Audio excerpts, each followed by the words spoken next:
فاطمہ وہ امام حسن کا ذکر پورا ہوا. اب چند دوسری باتیں تعزیے کے حوالے سے. میرے پاس ایک صاحب آئے, کہنے لگے مولانا حضور شیخ الاسلام علامہ مدنی میاں صاحب نے تعزیہ جائز کہا ہے, فلانے نے جائز کہا ہے, فلاں جائز کہتے. تعزیہ کا مطلب آپ جانتے, اس کا مطلب ہوتا تعزیت, پرسہ دینا, غم میں شامل ہونا. اعلیٰ حضرت رضی اللہ تعالیٰ عنہ فرماتے ہیں کہ تجدید غم حرام ہے, یعنی ہر سال غم کو تازہ کرنا حرام. اگر امام حسین کی یاد میں آنکھ سے آنسو نکلے اور دل میں درد ہو تو یہ جائز ہے, محبت ہے, ثواب ہے. لیکن سینہ پیٹنا, کپڑے نوچنا, بال نوچنا, تلوار سے, چھری سے, چاقو سے اپنے آپ کو زخمی کرنا, یہ سب ناجائز و حرام اور جہالت کے کام ہے. اسلام میں کسی بھی میت کا غم, کسی بھی دنیا سے جانے والے کا غم 3 دن سے زیادہ منانا جائز نہیں ہے. البتہ عورت اپنے شوہر کا غم 4 مہینہ 10 دن منا سکتی ہے. سرکار امام علی مقام کی مظلومانہ شہادت کو یاد کر کے آپ آنسو بہا سکتے ہیں, اصالہ ثواب کر سکتے ہیں. لیکن یہ جو تعزیہ بنانے کی بری بدعت ہے, اس کو مختار ثقفی نے شروع کیا تھا, جس نے بعد میں نبی ہونے کا دعویٰ کیا, اور ہندوستان میں اس کو تیمور لنگ لے کر آیا اس بری بدعت کو, اور پورے ہندوستان میں یہ بدعت ہو گئی کہ 10ویں محرم الحرام کو اپنے ہی ہاتھوں سے بنایا ہوا وہ لکڑی کا وہ خوبصورت پنیوں اور پلاسٹک کا ایک تیار کر لیتے, مینارہ وغیرہ, گنبد وغیرہ, اور اس کو لے کر چلتے ہیں. پھر کوئی اس میں دھاگا باندھ رہا ہے, کوئی اس کے آگے گر پڑ رہا ہے, کوئی اس پہ نذرانے پیش کر رہا ہے, کوئی اس کو پھول ہار چڑھا رہا ہے, اندر نقلی قبریں بنائی جا رہی, کوئی فاتحہ پڑھ رہا ہے, کوئی سمجھ رہا ہے اس میں امام حسین ہے. یہ سب ناجائز و حرام اور سخت حرام ہے. اعلیٰ حضرت رضی اللہ تعالیٰ عنہ فرماتے ہیں کہ اتنا جیسے غیر جاندار کی تصویر کسی گارڈن کی یا آسمان زمین کی یا کسی مزار کی بنا سکتے ہیں, ایسے ہی امام حسین کے روزے کی نقل بنا کر گھر میں رکھ لو, یہ جائز ہے. لیکن یہ جو مروجہ تعزیہ داری ہے, جسے بنا کر گلی کوچوں میں گھمایا جاتا ہے, ڈھول تاشے بجائے جاتے ہیں, چڑھاوے چڑھائے جاتے ہیں, منتیں مانگی جاتی ہے, اسے بلاؤں کو ٹالنے والا سمجھا جاتا ہے, یہ سب بت پرستی سے مشابہ ہے. کیا یہی کام کفار نہیں کرتے؟ وہ اپنے ہی ہاتھ سے کریٹ کر کے 10 دن اس کی خوب خدمت کر کے 11ویں دن اسے لات مار کے گراتے ہیں جب وہ جاتا نہیں ہے پانی کے اندر. یہی حال تمہارا بھی تو ہے. تم نے کیا تماشا بنا کر رکھا ہے دین کا؟ ان تازیوں کا دین سے کیا لینا دینا ہے؟ پھر بھائی لوگ کہتے ہیں مولانا حضرت وارث پاک نے تعزیہ دیکھا ہے. بھیا کون سی کتاب میں لکھا ہے؟ لال کتاب میں لکھا ہے. کوئی لال کتاب میں لکھا ہو تو الگ بات ہے, اگر کوئی مستند کتاب میں ہے تو قیامت کے لیے اٹھا رکھا ہے, لا کر دکھا دو نا یار. میں بھی دولہا کھیلتا ہوں 10ویں محرم کو, پھر میرے بھی آنگ میں آئے گا.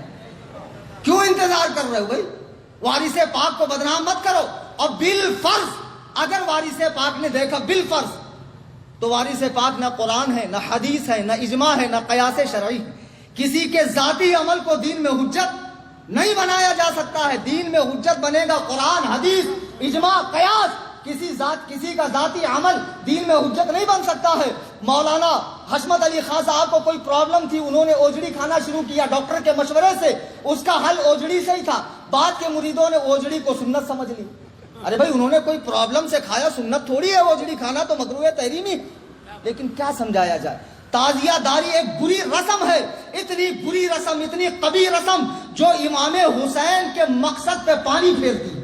امام حسین کے مقصد پہ, ان کی قربانی پر پانی پھیرتی ہے. مجھے بتاؤ تو سیدہ کے لال نے 3 دن تک بھوکے پیاسے رہ کر اپنا پورا گھر بار کیوں لٹایا؟ اس لیے لٹایا کہ رسول اللہ کا دین ہرا بھرا رہے, قیامت تک رہے, لوگ فاسق و فاجر کی اطاعت سے بچے, لوگ دین میں بدعات و خرافات ایجاد کرنے سے بچے. آج وہابی دیوبندی کہتے ہیں سارے بدعاتی بریلوی ہے. بریلوی علماء بدعات کا رد نہیں کرتے. ان کے حلوے بند ہو جائیں گے, ان کے مانڈے بند ہو جائیں گے, ان کے ملیدے بند ہو جائیں گے. تم نے میری تقریر سنی ہے اور میں کتنا پکا بریلوی ہوں تمہیں معلوم ہے. میں اعلیٰ حضرت کی فکر کو عام کرتا ہوں, میں اعلیٰ حضرت کی تعلیمات کو عام کرتا ہوں. دیوبندیوں اعلیٰ حضرت کی کتابیں پڑھو. اعلیٰ حضرت نے جتنا بدعاتوں کا رد کیا ہے اتنا تمہارے مولویوں نے بھی نہیں کیا ہوگا. اعلیٰ حضرت نے اتنا رد کیا. اعلیٰ حضرت سے پہلے حضرت شاہ عبدالعزیز محدث دہلوی رضی اللہ تعالیٰ عنہ فتاوی عزیزیہ جلد 1 صفحہ 75 پہ لکھتے ہیں, فرماتے ہیں تعزیہ داری کرنے والے گمراہ ہیں, بد مذہبوں کا کام. کون فرما رہے؟ شاہ عبدالعزیز. اور یہ ایسے عالم ہیں جن پہ سب متفق ہیں, کسی کا کوئی اختلاف نہیں. ناگپور کے چند مفتیوں کا ہو جائے, نابالغ مفتیوں کا تو الگ بات ہے. پھر اس کے بعد اعلیٰ حضرت امام احمد رضا خان فاضل بریلوی رضی اللہ تعالی عنہ جو حامی سنت اور ماہی بدعت ہے، بدعت کو جڑ سے اکھاڑ کر پھینکنے والے اور سنتوں کو زندہ کرنے والے، ارے مجدد ہوتا ہی وہ ہے جو سنت کو زندہ کرے، بدعت کو اکھاڑ کر پھینکے۔ آپ نے یہاں تک لکھا کہ تعزیے میں مدد دینا، اسے دیکھنا، اسے کندھا دینا، ساتھ چلنا، چڑھاوے چڑھانا، فاتحہ پڑھنا، گر پڑھنا، اس پر مال کو لٹانا، سب ناجائز و حرام ہے۔ تعزیے کی رکھی ہوئی مٹھائی کو کھانا منع ہے، اگرچہ حرام و شرک نہیں ہے لیکن منع ہے، اس لیے کہ جاہلوں کی نظر میں وہ تعظیم والی چیز ہے، تو جاہل کہیں تعظیم کی چیز نہ سمجھے، اس لیے اس مٹھائی کو بھی نہ کھایا جائے۔ یہ اعلیٰ حضرت امام احمد رضا کا فتویٰ ہے، لیکن ہمارے پیارے بھائی، ہمارے سنی بھائی، ہمارے کم علم بھائی جو تعزیہ کرتے ہیں وہ سمجھتے ہیں ہر چیز میں اعلیٰ حضرت ہی سختی کر رہے ہیں۔ بھیا ایسا نہیں ہے، تعزیے پہ فتویٰ صرف اعلیٰ حضرت کا نہیں ہے۔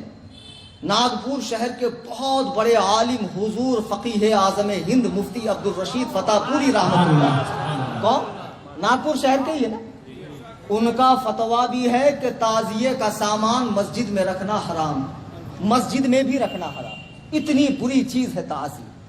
ان کا ہی نہیں، مراد آباد، ہبلی، کرناٹک، بہار، یہاں تک کہ جملہ علماء اشرفیہ، علماء پاکستان، بمبئی، علماء منظر اسلام، یہ سارے فتاوے ہمارے پاس موجود ہیں۔ اب کوئی کہہ رہے ہیں کہ بھیا فلاں نے حضرت نے جائز فرمایا ہے، مدنی میاں صاحب نے، ان کے بھائی نے۔ آپ کو پتا ہے مدنی میاں کے پیر و مرشد کون ہیں؟ حضور سرکار کلاں سید مختار اشرف صاحب رحمۃ اللہ علیہ، بڑی عظیم شخصیت۔ ان کا فتویٰ معلوم ہے آپ کو کیا ہے؟ حضرت سید مختار اشرف صاحب کی چھوچوی رحمۃ اللہ علیہ فرماتے ہیں کہ امور تعزیہ میں، تعزیہ کے کاموں میں مدد دینا حرام، تعزیہ کو مسجد کے اندر لانا، اس کی تعظیم کرنا حرام، حتیٰ کہ بنیت تعظیم دیکھنا حرام، اسے کوئی علاقہ نہیں ہے۔ سیدنا امام حسین رضی اللہ تعالیٰ عنہ سے یہ حضرت سید مختار احمد کی چھوچوی رحمت اللہ علیہ فرما رہے، ہماری مت مانو، بڑوں کی مانو اللہ کے بندو، تم امام حسین کی روح پاک کو کیوں تکلیف دے رہے ہو؟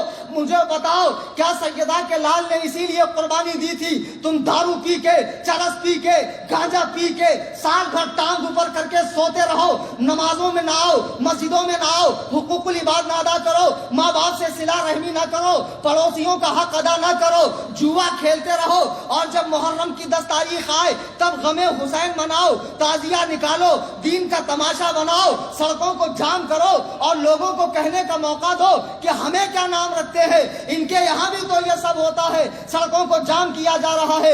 اللہ کے بندو، خدا کی قسم، تعزیے میں مدد دینا بہت برا کام ہے، روح حسین کو تکلیف ہوگی۔ آپ کو معلوم نہیں، سر امام پاک کو تنے مبارک سے جدا کرنے کے بعد تلوار کی نوک پہ رکھ کر یزیدیوں نے کربلا کے میدان میں ڈھول بجائے تھے، یزیدیوں نے امام حسین کی قربانی کا مذاق اڑایا تھا، شراب پیا تھا، ناچے تھے، گائے تھے، اور پورے رقص و سرور کے ساتھ عبید اللہ ابن زیاد کے پاس کوفہ میں پہنچے تھے۔ بتاؤ 10ویں محرم کو یہ کام کس نے کیا تھا؟ حسینیوں نے کیا تھا کہ یزیدیوں نے؟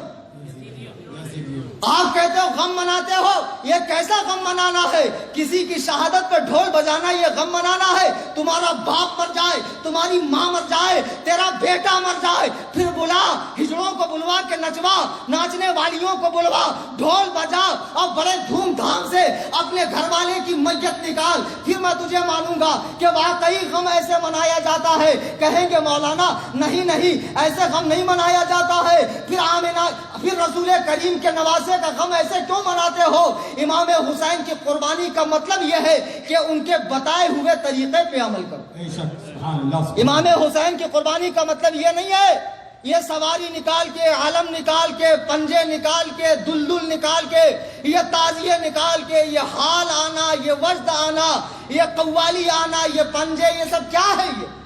یہ سب بدعات کی چیزیں ہیں، انہیں مٹا دو، ملیا میٹ کر دو، ان کا دین سے کوئی تعلق نہیں۔ یہ امام حسین کی قربانی سے ہرگز اس کا کوئی لینا دینا نہیں ہے۔